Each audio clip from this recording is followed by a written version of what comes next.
They still work. Get on your bed.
I carry few possessions, and I don't have room for that.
What do you need?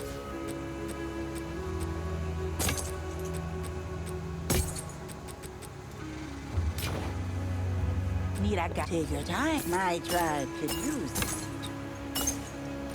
Be wary.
Time for Exile to reveal its secrets.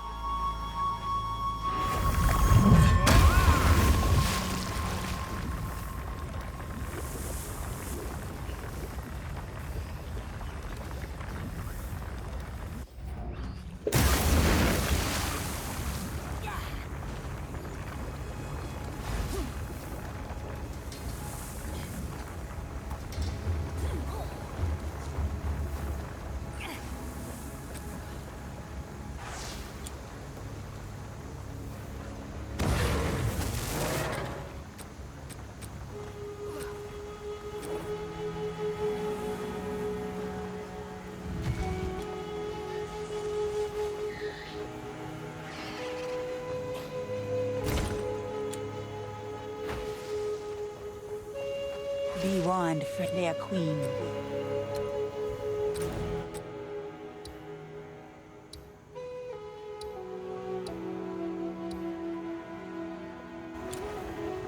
Yes?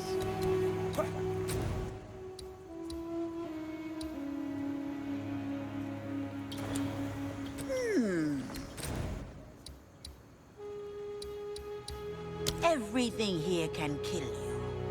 That's the wisdom. Any place there's danger in there. The jungle life is you them hide. The wetland but the truth. The wetland but the truth. Strange. What do you need? I'll take it. See you.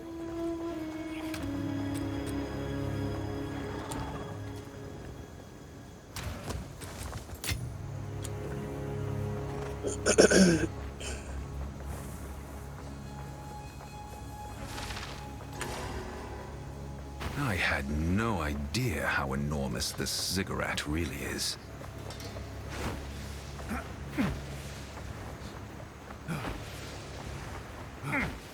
Beyond this, however, I recommend good luck.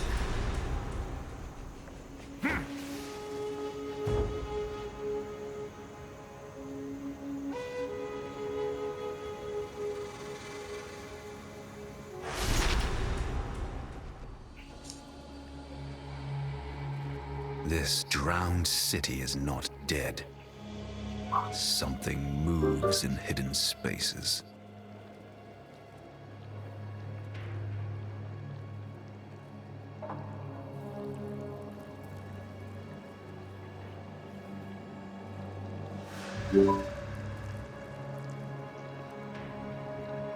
Other spies in the slum, of course, with them collaborating on that statement by recounting how she had healed the wounded hunters today. Dunlog and his people would most likely believe that Chained Star had no offensive ability. Who would ever assume that her plans to kill and destroy her? Arthur Dunlog, the first of the different. I could only catch the point. You might be ready to speak for so long. Maybe because of his terrible state of mind, or maybe because of their liquor, maybe simply because of the momentary lapse of judgment, Hunnigan thinks his next words through well enough with what he was bringing. Probably the same way I he was so preoccupied with creating false images neck and his mind, for a second, He asked him that question, boy. You got no choice but to tell him that. he shouted, stupid. Not letting the friend against his face, he tried to salvage the situation by turning his head back and laughing.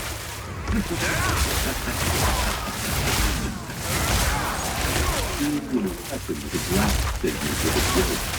He turned puzzle feet to the region. He laughed.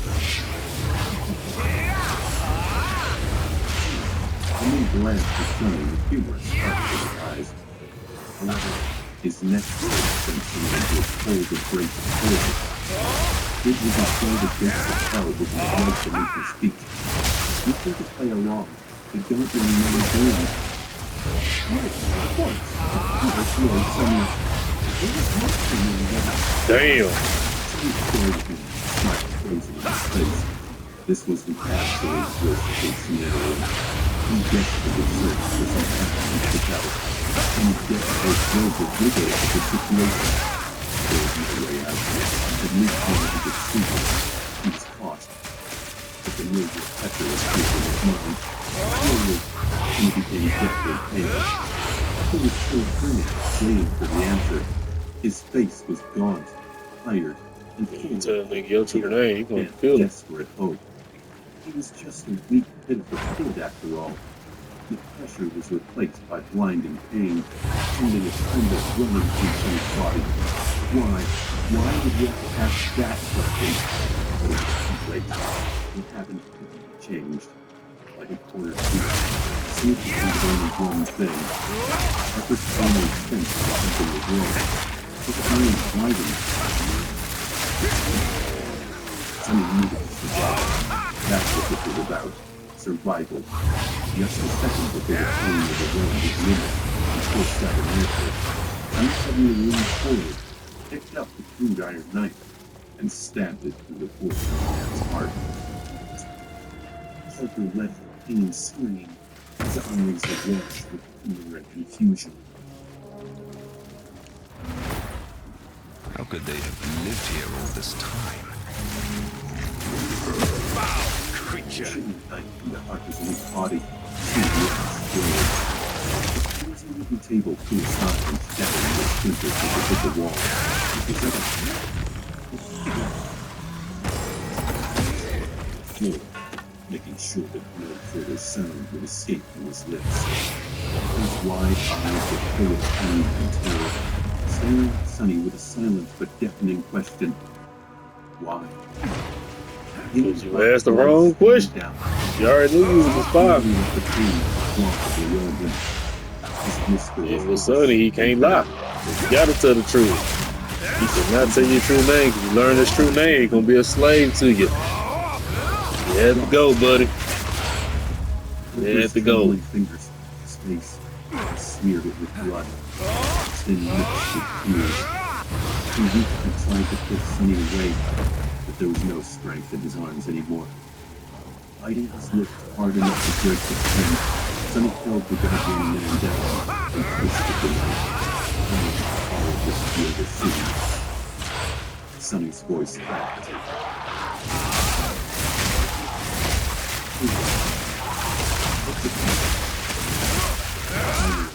Every single time he sees an eye, he's swivel, like it. Sunny could feel the beating of his heart stop, with a faint battle of the air and blows. Making sure that Parker was indeed dead, he finally absorbed the knife and crawled away. He shook his head.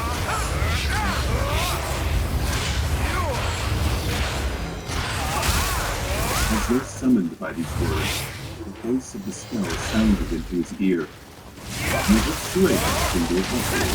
Your soul flowed straight. He stated in a brief of stamping, and stepped over and violently threw up.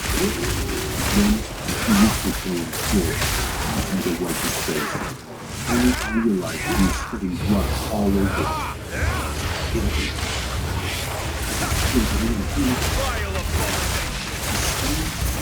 Before the sun. Sitting in the cold sun, he stared at the corpse of the young man he had just killed and struggled to form a cohesive thought. He finally succeeded. This state. Why did he have to go through all of this?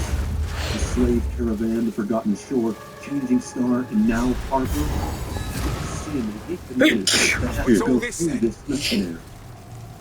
Nah, the monkey rep give a look around. I'm not interested in treasure, but wisdom. Flash of anger resonated from inside Sunny's mind. Bullshit. You deserved it.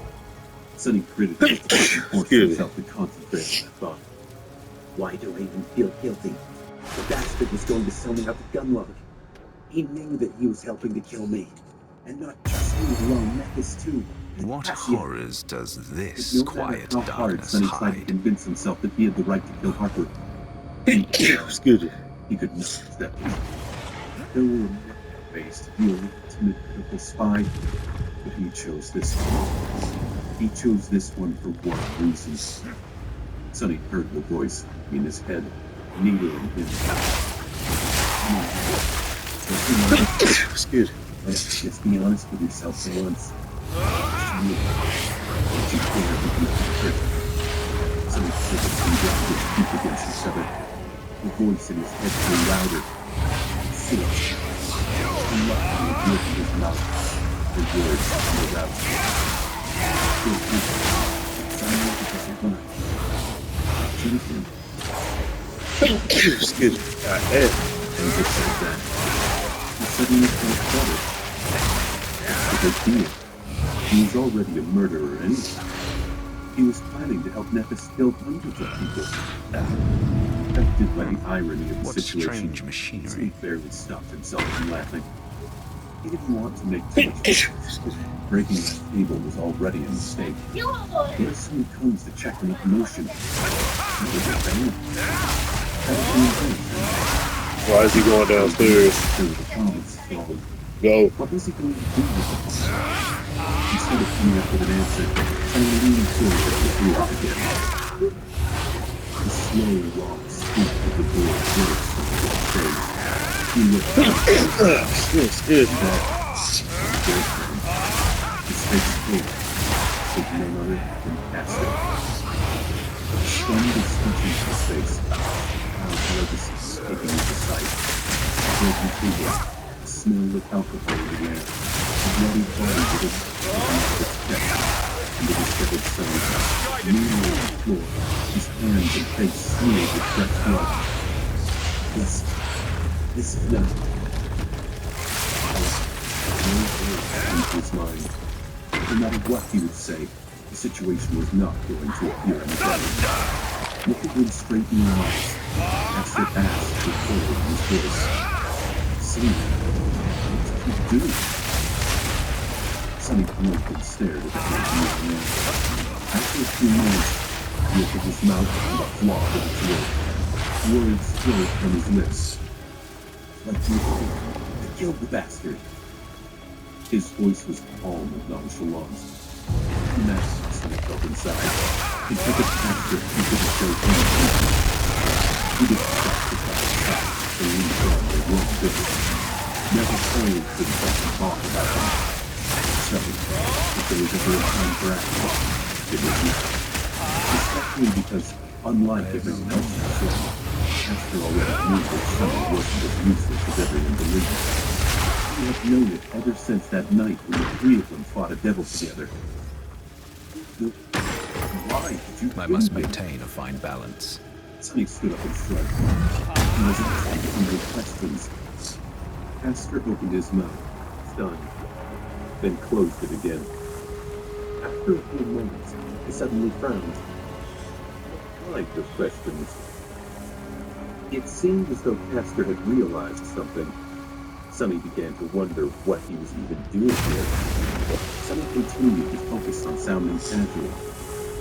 "Oh, you know, do I know Max well? What her ability is? How did she get her true name?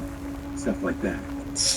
Without giving Castor the ability to react, Sonny wiped his hands with a bit of seaweed and pressed on. "This guy, Harper, was sent over to spy on us by Trent. I caught him making a report to a Castle Guard officer this morning." Castor considered this for a moment. "Do you have any proof of that?" So, treasure Sonny in glared at particular. him and raised an eyebrow. Don't get eaten. "Is my word not proof enough?" A wild thought suddenly appeared in his mind. Would he have to kill Castor too? Would he Here to even help. be able to if it came to that? Not likely. The situation was It's a bad. deal. Depending on Castor's next words, Sonny could find himself in a sea of trouble. And he was powerless to do anything about it. Anxious and uneasy, Can't lie. he stared It's at one of your Castor. traits, man. The Fucked up proud bar legacy body. That's a lingered. fucked up ass trait. After a while, he came inside and closed the door behind him. "No, I believe you. I suspected this kid myself. That's why I came here after hearing that the two of you were seen going somewhere together. But, Sonny, the others might not think the same." He smelled the air and grimaced. "I am sorry to say that, but you have a reputation for having a bad temper.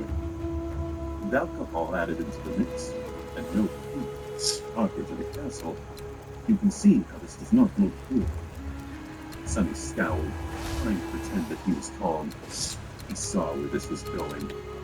"So, what are you going to do?" Castor gripped his shoulder, then his voice became grave. "Perhaps I will help you conceal everything, of course. We are comrades after all.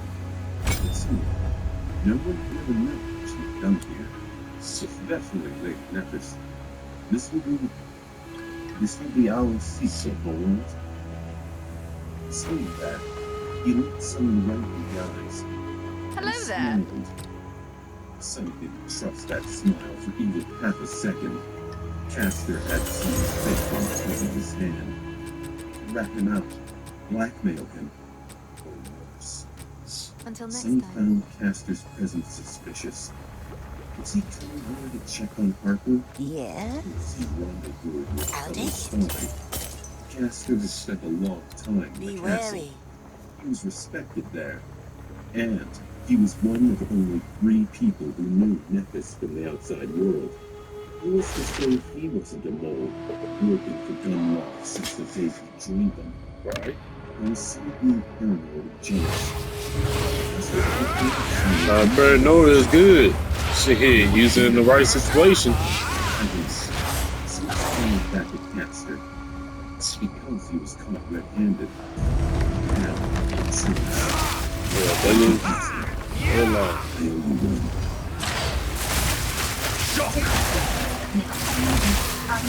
Motherfucker. Alright, okay. Think about it. It's a well. Skillful in martial arts. It can't be. Whoa.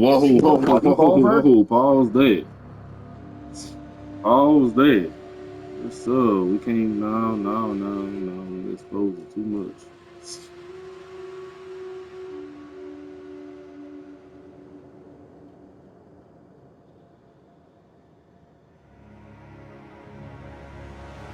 Let me see if I can play man or something. In tricky situations.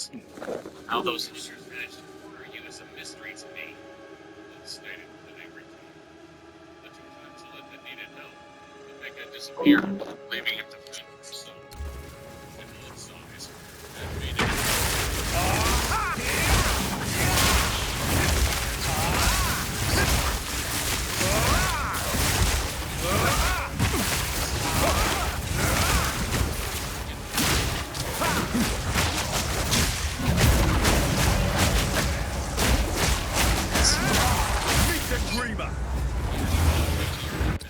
She is my best friend.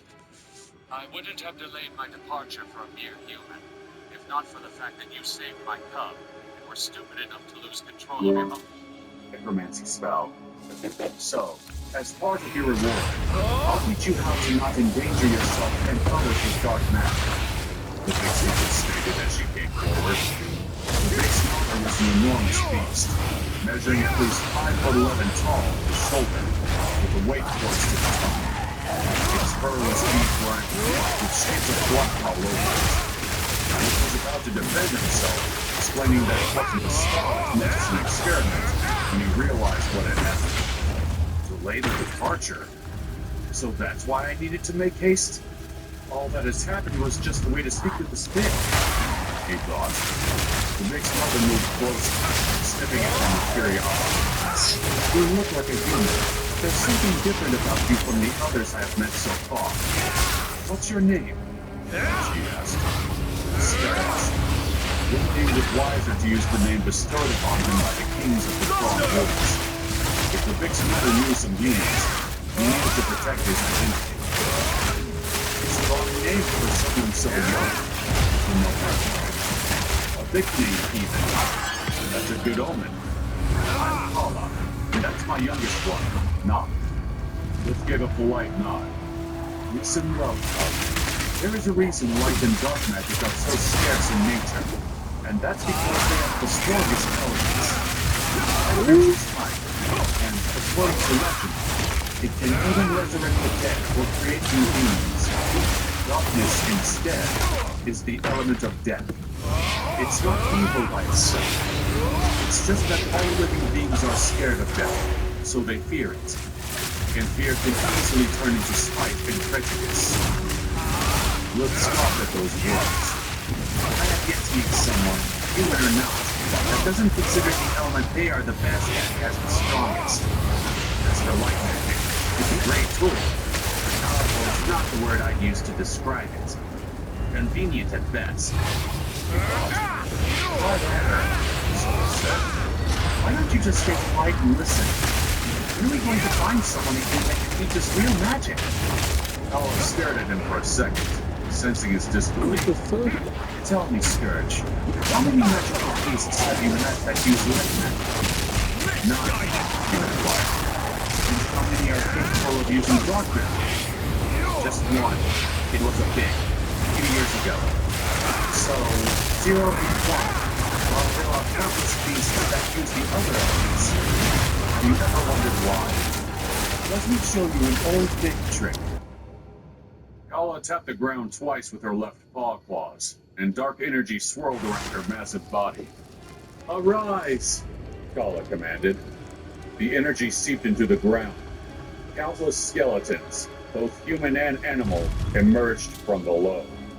Their mouths were open, fighting their way out of the mud and tree roots. Several hands grabbed lips, feet, and ankles with an iron grip. In a few seconds, he was surrounded by a small army of undead creatures, each producing an ominous aura that sent a cold shiver down his spine. Look knew they posed no threat to him.